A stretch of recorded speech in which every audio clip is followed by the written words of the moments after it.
Let's speak next to Isabel Hilton, who's the founder of China Dialogue. Isabel, welcome back. Good to see you.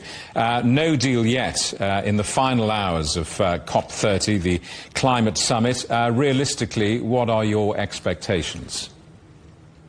Well, I think this summit has not been held in a very kind of positive moment for climate action. The hope was that we would agree, in the light of the kind of urgency that we've been hearing about, to implement what was promised in Paris, and that is to keep global average temperature rise below 1.5. That is still possible, but it demands a much more firm commitment to a much greater speed of reduction of emissions. I don't think we're going to get that. So I think we may stay on track, but we are not on track in the sense of meeting the Paris commitments. So we need to make sure that we don't go backwards, but we also need to find ways of going forwards much, much faster.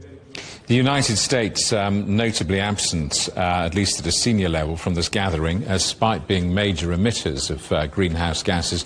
Just how significant are these absences of the big players?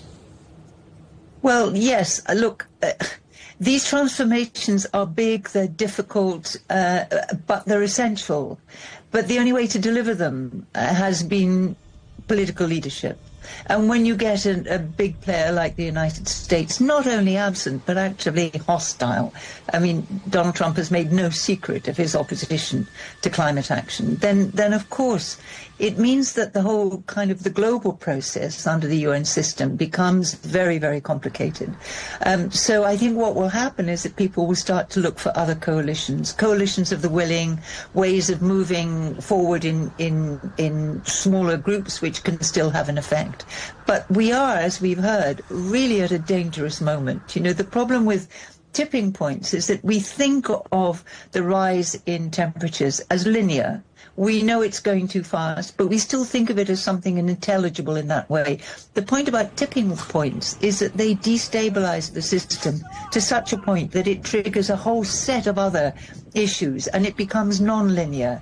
Any notion that we are moving steadily towards 2050 goes out of the window, and then we really do get chaos. So our capacity to do this, to deliver a low-carbon future, will diminish the later it gets, and the longer we leave it, and the more we have disruptive effects of tipping points. Isabel, very briefly, it's reported today the next COP is going to be hosted in Turkey next year.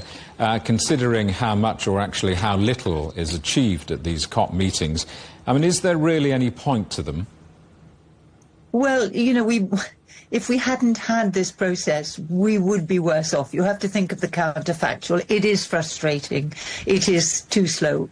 But, you know, this is a global problem, and this is still the only global forum. So if you're looking at just transitions, if you're looking at support for poorer countries, it's the only place where those voices can be heard in the same space as the richer countries. It's the only place where climate leaders can urge the laggards to move faster.